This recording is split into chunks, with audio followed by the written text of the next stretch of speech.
Okay, so I'm going to explain how to make sure that your document is shareable or viewable by me when you turn it in.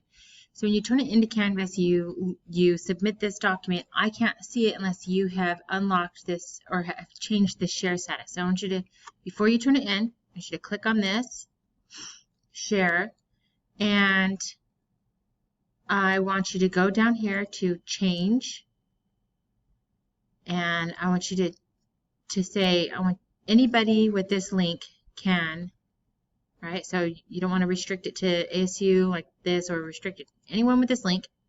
And then I want you to select, make sure it's put on viewer so that I can see your work, but not, I can't make any changes to your work, okay? When you've done that, click done. And now you're ready to turn your work into Canvas. I won't make any comments on your work in the Canvas module or in the Canvas grading platform, okay? There you go.